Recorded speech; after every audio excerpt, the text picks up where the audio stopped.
Hi folks, this is Karim Rao from IT Visualizer channel. We will continue our lab, the Red Alert lab. This is the video number 112. We have been discussing in the previous video the following. We have been working now for 23 videos on discussing the documentation which is called CIS Critical Security Controls version 8, which focus on protecting yourself against cybersecurity attacks.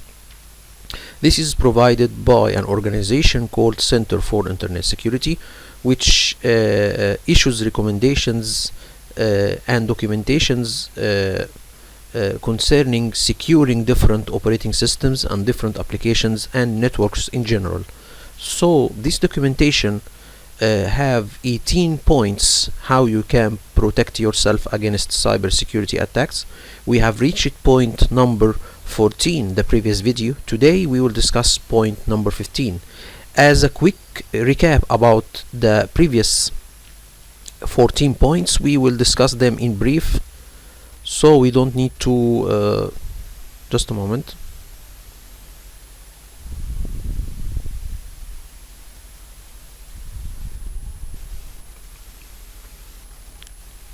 So let's discuss in brief, or have a short brief about these 14 points. Just wait for a moment.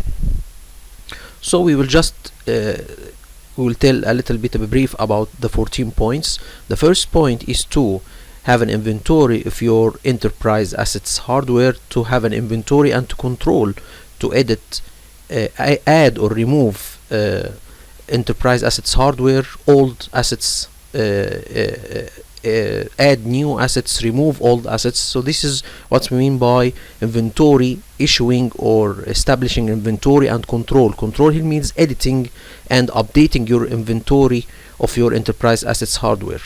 The second point is to have an inventory of your enterprise assets software. This includes applications and operating systems. The third point is to have a data protection system to protect your data in rest or when it is stored, and to protect your data when it is in transit or when it is being transferred from outside your inside to your outside organization, or from your inside to outside, maybe the internet, maybe other companies, or maybe other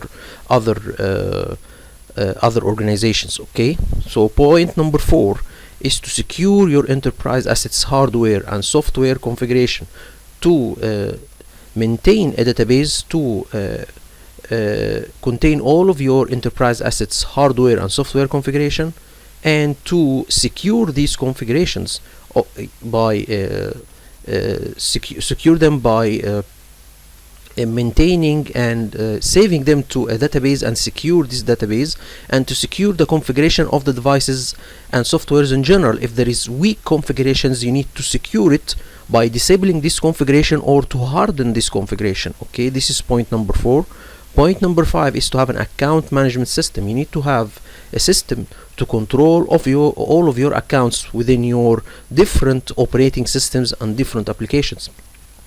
New accounts should be created, old accounts should be removed, high privilege access accounts should be monitored. Okay, point number 6, to have an access control management system. You need to have a system to control the access to your network resources, to access your files, to access your printers, to access your servers. So you need to have a centralized system for access control.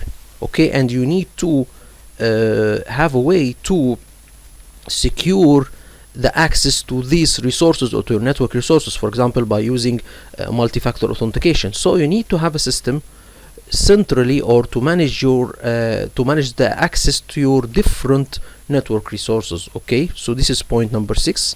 Point number 7, to have a continuous vulnerability management system. You need to have a system to scan for vulnerabilities, to fix vulnerabilities, and to document these vulnerabilities. And you need to have a system for periodically scanning for vulnerabilities, and to have a plan for the software that we'll use to scan for vulnerabilities, and to update this software. By update this software, I mean from an application side, and to update it with the latest vulnerabilities available or discovered on the internet. Okay, so this is point number 7. Point number 8, to have an audit log management. You need to have a system to collect logs from different devices, because these logs are very critical for analyzing your environment, for troubleshooting problems, for discovering intrusions, or to discover hacking in your system. Maybe there is a hack and you are not aware of it, and it is recorded in the logs and it is not appearing on the surface. Maybe it's not visible, okay, but the logs can get or can give you details about hidden processes or processes done within your operating systems or within your devices. So you need to have an audit log system, to have a centralized location to collect logs from different devices and to analyze these logs periodically by you as an IT, or to have a system that maybe has an artificial intelligent approach to scan these logs and to spot malicious activities. Okay, for example, Microsoft Sentinel, it is a system or a logging system that collect logs from different devices, and it has an AI or artificial intelligence that scans these logs and focus or spot or let you or focus your attention to certain malicious activities. Okay, so this is point number 8. Point number 9, to have email and browser protection.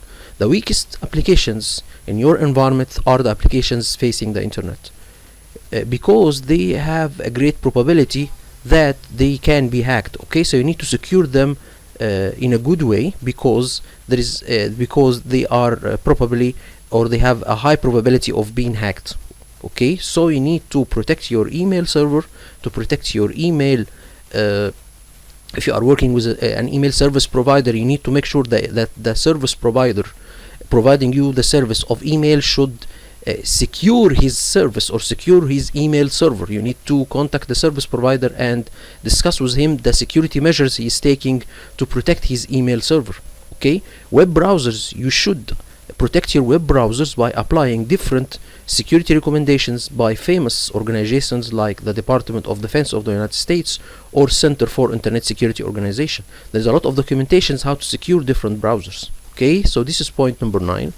Point number 10, malware defense. You need to have a good malware defense, to have a good antivirus system, a good malware system, and you need to manage all of your antiviruses and malwares from a centralized location. And these malware defenses or antiviruses defenses should use signature based approach and behavioral based approach. Signature based approach, there is a database in every antivirus system and anti-malware system. Its database contains signatures or contains fixes and detection methods for famous viruses and malware. So these are in their database. So they scan your PC and check their database. If there is one of these viruses that are discovered are within their database, then they begin fixing and curing your system. But if it is not included within their database, then they can use another methods called behavioral based approach. They will not scan for the virus or discover the virus, but they will scan and monitor for malicious activities or malicious behavior. If there is a malicious behavior, then he will block this behavior. He doesn't know it is a virus, but he is suspecting it to be a virus. Okay, and this behavioral based approach, mainly it is lead, or it is working with an AI or working with an artificial intelligent method or artificial intelligent tool. It doesn't know, or it will scan for non-normal behaviors. So there is a baseline, or this antivirus or anti-malware will have a performance or a normal performance behavior profile. If he doesn't detect this normal behavior, he will find unnormal or a malicious behavior, then he considers this to be a virus. Sometimes this method maybe it will block a legitimate software. Okay, it's changing the system and it's doing some changes, but the antivirus consider it to be a malware or something. So you need to take care if there is some of your softwares using this behavioral based approach. Point number 11, to have a data recovery system, you need to have a plan how to recover your data, when you should recover your data, where are the backups that will use to recover your data, is this backups tested did you recover this data and test the recovery. Okay, and this is a part of the disaster recovery plan. You need to have a disaster recovery plan. Point number 12, to have network management system or network infrastructure management system. You need to have a way to control all of your network infrastructure devices. This includes switches, routers, firewall. So you need to have a system to control them all, to update their firmwares as a whole, to create accounts on them from a centralized location. So you need to have a centralized location to manage all of your network infrastructure devices and to update their firmwares and to create accounts on them and to apply policies or access control list on all of them. This should be all done from a centralized location. Okay, and to have also a centralized location to monitor all of these devices. Okay, so this is one thing also you should put into consideration. Point number 13, to have network monitoring and defense system. So you need to have a system to monitor the traffic inside your network and to monitor traffic leaving your network to the outside world. So you need to have three things. You have to have intrusion detection system, intrusion prevention system, and an SIEM or security information event management. Okay, so you need to have these three systems. Intrusion detection and intrusion prevention will help you to detect malicious activities within your network and outside your network or traffic leaving your network. Okay, and the SIM will collect logs from different devices and analyze them and see if there is any malicious activity recorded within these logs and inform the administrator. Okay, so you need to have a good host intrusion detection systems on your end devices and to have a network intrusion detection systems on your network devices, something like the firewall. So you need to have an intrusion or a network intrusion detection system on your firewall, and you need to have host intrusion detections on your end devices, on your servers or workstations. And actually not only intrusion detection system, you need to have an intrusion prevention system. Okay, so point number 14, to have security awareness and skills training. You need to train your users with different hacking or intrusion methods and different viruses infection and how to cure from them and how to protect yourself against famous viruses and famous malwares, and how to deal with data, how they can share and use data in a secure manner. Okay, to help or to help them not to leak data unintentionally, or also to make them aware if there is any suspicious activity on their PCs. They need to inform the IT. So you need to have security awareness training. You need to send them emails regularly about different attacking methods, different viruses, and different curing of these viruses, and not only to send them emails on a regular basis, but to conduct training sessions, maybe 2 or 3 months or maybe quarter a year. You need to do something like this. Okay, and there is a lot of things we have discussed about how you can find suitable training programs for your users. The point number 15 is to have a service provider management. Actually, awfully sorry, I'm trying to or I'm talking too much about the previous 14 points, but just to recap, okay, what we have been discussing. If you need more details, please refer to my previous 23 videos. Today we will talk about service provider management. Okay, this is a very, very critical point, because I will show you all first a little bit of a discussion or a little bit of description about this point. Okay, let me go there further. Service provider controls or service provider management. Okay, let's see what he's talking about here. Develop a process to evaluate service providers who hold sensitive data or are responsible for enterprise critical IT platforms or processes to ensure these providers are protecting those platforms and data appropriately. Okay, so nowadays we have a lot of our IT applications and IT resources are outside our network. This is very, very normal nowadays, especially by the evolving of the cloud service providers. So nowadays Maybe you don't have all of your servers within your premises, but it is on the cloud. So the cloud service provider should secure your data on their servers, okay, because now it is not in your hand, it is in the cloud. So they are responsible for securing your data on their servers, secure them physically, secure them logically, or from a software perspective by encrypting the data, for example, and a lot of things. So the service provider nowadays have a huge role in the IT industry, because most of our resources now is not within our premises. So you need to make sure, if you are using one of these service providers, maybe a cloud service provider or an email service provider or an application service provider, you need to have something called service provider management plan or management process. So you need to conduct or to make agreements between your service providers to ensure that they are securing your data, and they are following your IT policy security standards. So for example, I have something in my network, I have an administrative network, and I need to make a guest network or a Wi-Fi guest network for my users or for my guests, because I am in a hotel. So my IT policy says that the IP ranges for the guest network should be from point or from that range to that range, okay? So the guest service provider for the internet or the internet guest service provider should follow my IT policy and should secure it. For example, if my policy says that the guest Wi-Fi should be encrypted using WPA2 protocol, then he should follow my IT policy.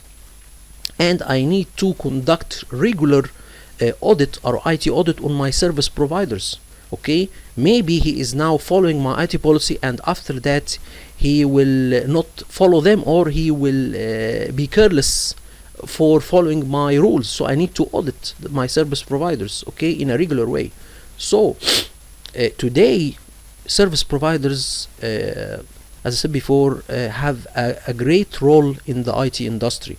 Most of our services are outsourced, okay? For example, your Active Directory is on the cloud, your email server is on the cloud, your storage, your NAS storage, maybe it is now on Google Drive or on OneDrive or on Azure Cloud Storage or AWS Cloud Storage. So you need to have a very good documentation, or to have an agreement with all of your service providers to state in it that they should follow your IT policy standards, they are responsible for securing your data, and they should provide to you evidence that they are following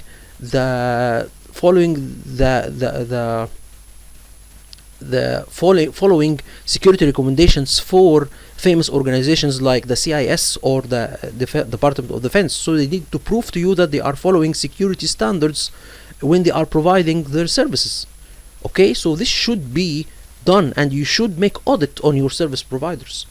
So these are all very important things. You need to have a PDF, or to have an agreement. First, you need to have an agreement between your service providers about the rules that they should follow to provide the service to you. For example, maybe if you need to decommission your service provider, then there should be some details how this process will be done, okay? So you need to have an agreement with your service provider about the rules and regulations and processes that he should follow when he is using your data, or when he is providing a service that will need some access to some resources within your internal network.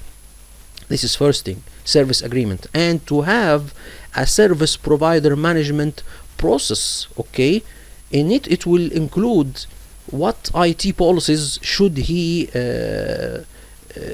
work with. So you need to state some rules he should follow. I will show you some examples of something like this. It's called service management provider or service provider management process. I will show you some PDFs discussing this. So this is very critical, because as I said before, nowadays we are not providing, or we are not having our network within the premises. No, it is now outside our network. It is on the cloud.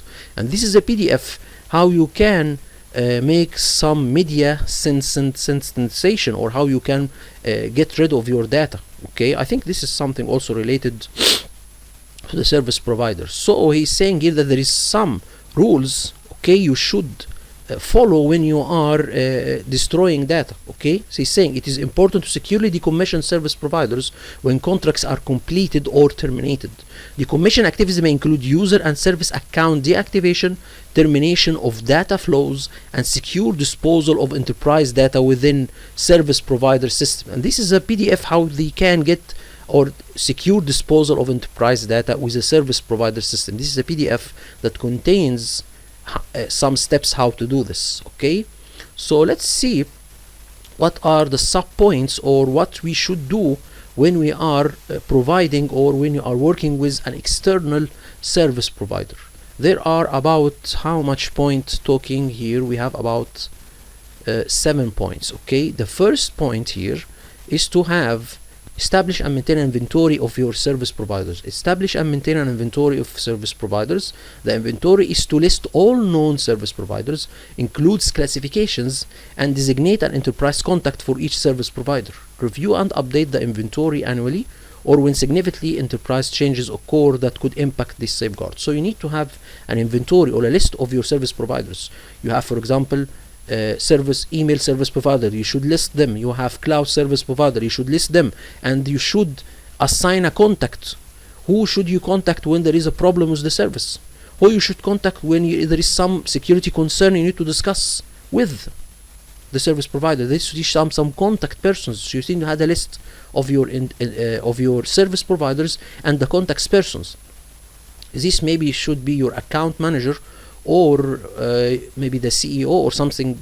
Someone is responsible that you can talk to in this service provider company. Okay, so this is point number 1. Point number 2 is to establish and maintain a service provider management policy. I will show you a PDF how you can establish a policy for your service provider. Establish and maintain a service provider management policy. Ensure that the policy addresses the classification, inventory assessment, monitoring, and decommissioning of service providers. Review and update the policy annually, or when significant enterprise changes occur that could impact this safeguard. So let me show you all. First of all, I need to show you a little bit of a graph. Let's stop at this point. First of all, let me show you a graph here. This is some cloud computing models. Before, we have in our premises, we have network, or we have network devices, we have storage devices, we have servers, we have virtualization platform, we have operating system, we have some data and application. All of these are within our premises. Today's our cloud service providers take a role in providing some of these elements in their cloud. For example, network is provided by the cloud service providers. Storage is provided by the cloud service providers. Servers are provided by the cloud service providers. Virtualization platform is provided by the cloud service providers. So they should protect all of these steps or all of these elements, because it's not now in my environment. So they should provide good security measures to secure accessing these elements.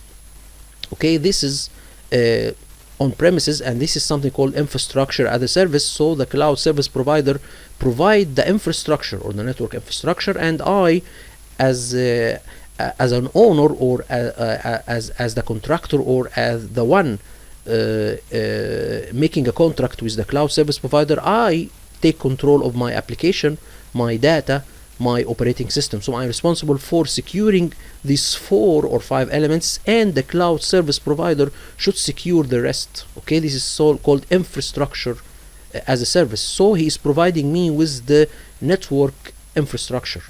There is something called PaaS, or platform as a service. Here he is providing me, or the cloud service provider is providing me with all of the network devices and the operating system. I only install the application and my data. So here he is adding an additional thing. He is now responsible for securing his operating system and harden it. Before that, in the IIS, I am responsible for securing my operating system. Here he should secure all of these elements, and I am only responsible for securing my application, hardening my application software, and hardening my data or securing my data. This is PAAS. The last one is SaaS.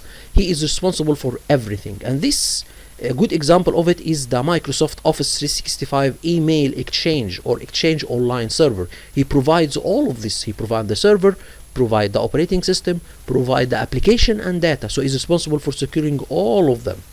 And in all of these phases, my data is stored within the cloud. So he should have an agreement how we can or how he can secure my data, and an agreement what will happen if I need to decommission the agreement with the cloud service provider, how he can or how he will guarantee for me that my data is not leaked out if I have or if I have decommissioned the contract with him. So these are all things should be included in the service provider management policy. Let me show you a little bit also of a graph here discussing also the different cloud computing platforms. SaaS, this is service as a service module. This is like Exchange server, Google Drive or Azure cloud service. This is all SaaS, something like for example Google G Suite, Dropbox, Microsoft Office 365 and others. This is the first module, so he's responsible for securing all of the things we have discussed this before. PaaS, this is something like for example Google Application Engine and AWS Elastic Beanstalk. This is PaaS. ISS, this is like Azure Cloud and Google Compute Engine. So all of your infrastructure is in Azure. For example, like Azure Storage Service, Azure Network Service. Okay, so all of these are platforms, and what I'm discussing here that the cloud service providers are now providing a lot of resources, okay, outside my network, so I cannot secure them. They are responsible for securing them. If it is infrastructure, they should secure them. If it is platforms, they should secure them. Or if it is a service as a whole, they should secure the service and the infrastructure. Okay, so this is something we need to focus on. Okay, today we have a lot of resources outside our network. So let's see an example of a service agreement or service provider management policy. Let me show you all, for example, this PDF. Let me show you all here. Okay, it's not here. Let me have it, or let me open it. So for example, if we open this PDF, let me show you all something here. Important CD images, and let me show you all a little bit of a documentation, something called let me get further here.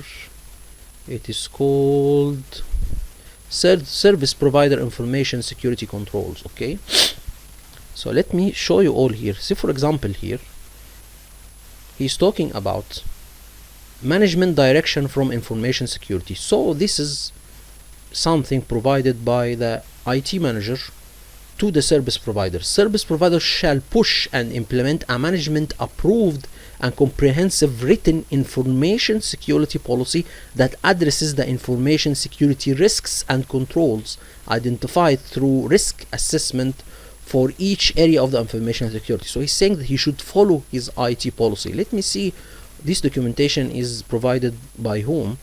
This is an organization called PwC. I don't know what they are or what they provide, but anyway, so these are some rules should provide. For example, information security management program. Service provider should implement a business approved information security management program that composed of qualified information security specialists. Okay, personal confidentiality obligation. Service providers shall require personnel with access to PwC, this is the organization, data to adhere to binding management approved written information security policy designed to preserve and protect the confidentiality and privacy of PwC data. So this are some things. This is what the service provider should follow, or the recommendations the service provider should follow by the IT department. Okay, there is the human resources, for example.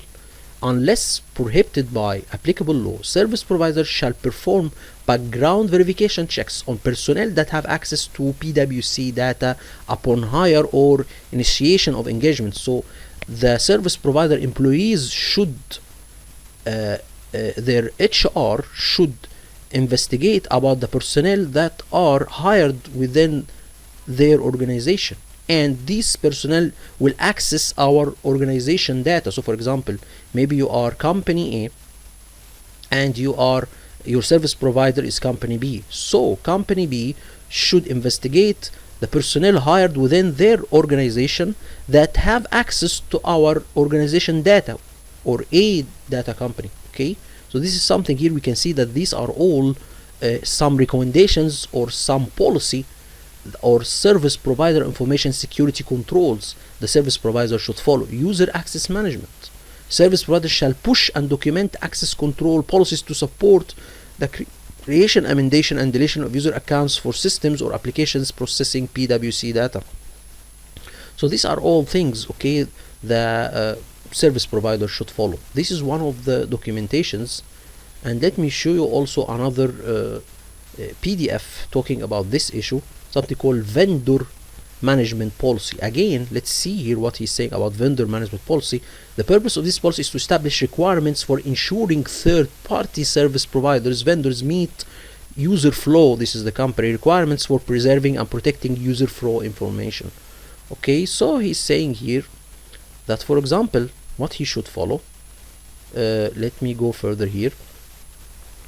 So he's saying here that ID vendors are prohibited from accessing user flows information. If it is a vendor or IT vendor, should prohibited from accessing user flow information security assets until a contract containing security controls is agreed to and signed by the appropriate parties. So these are rules, or this is an agreement. Maybe you can see this is many vendor management policy, or let's see this is an agreement. Okay, and for example, vendor.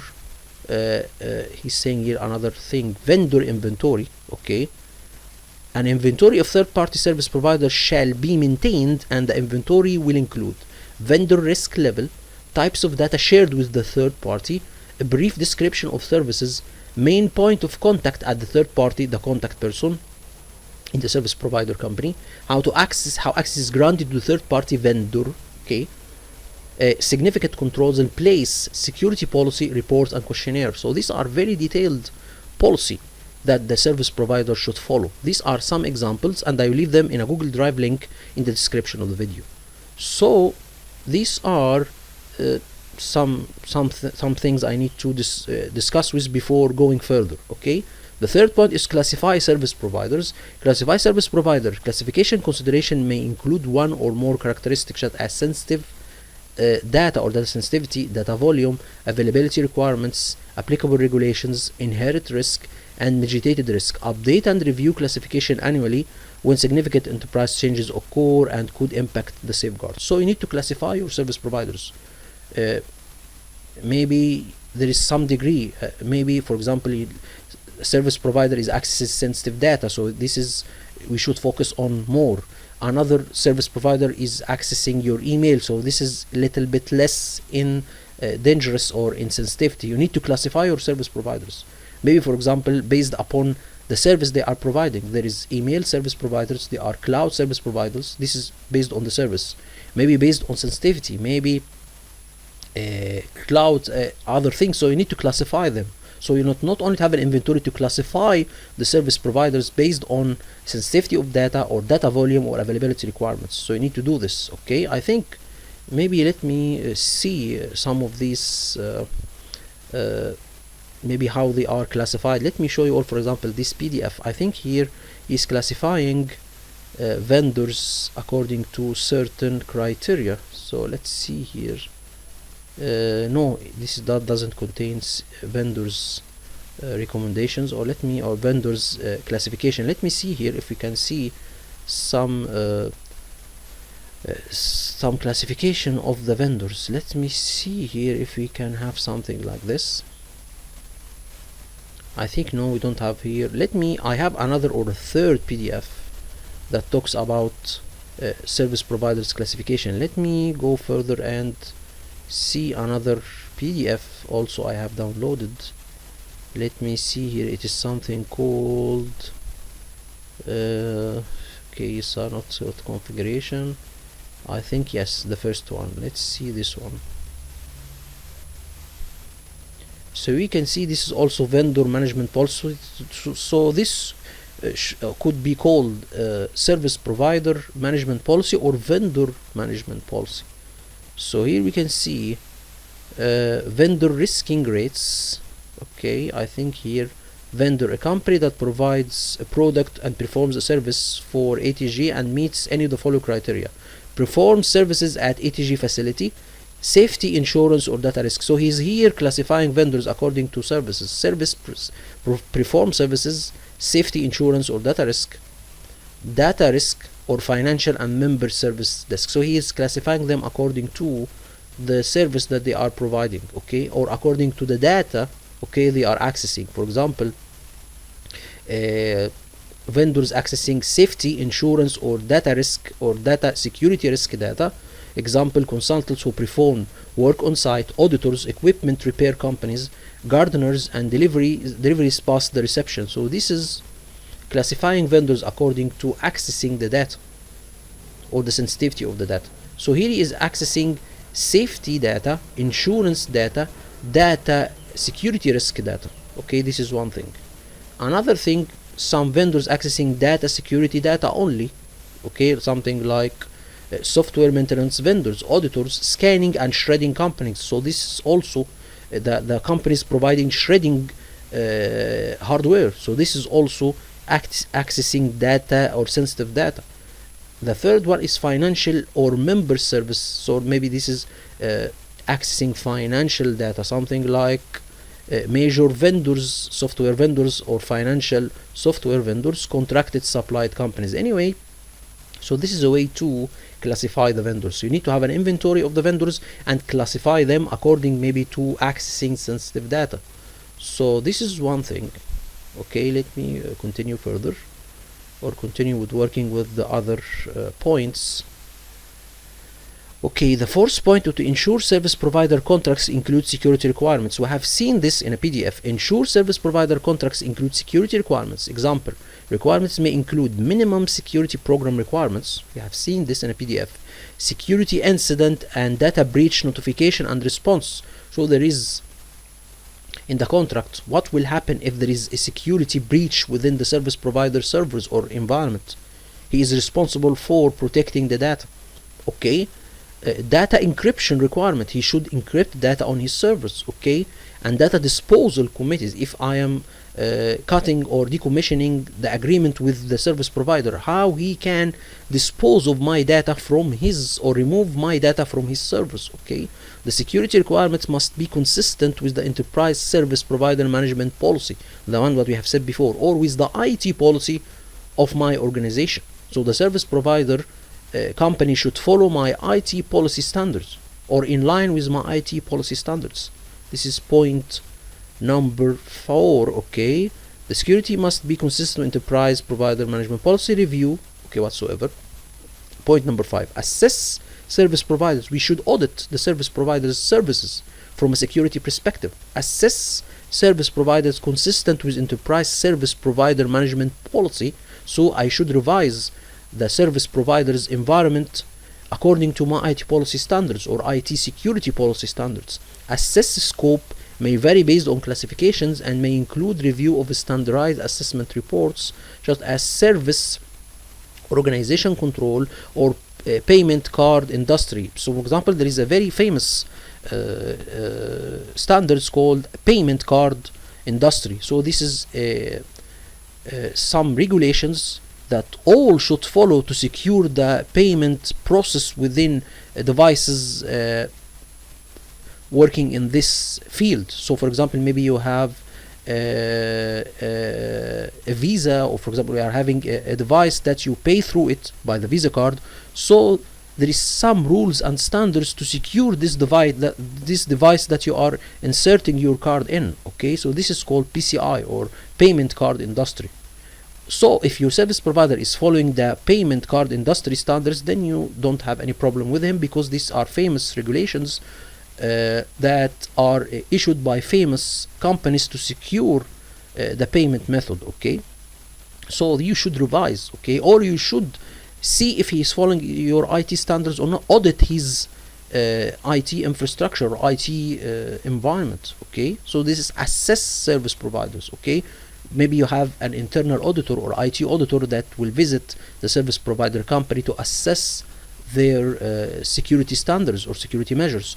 Or this service provider should provide you with a documentation. Maybe he is having the ISO 27001 certificate, so that means that he is following very tough security standards. So he should provide to you an evidence that he is following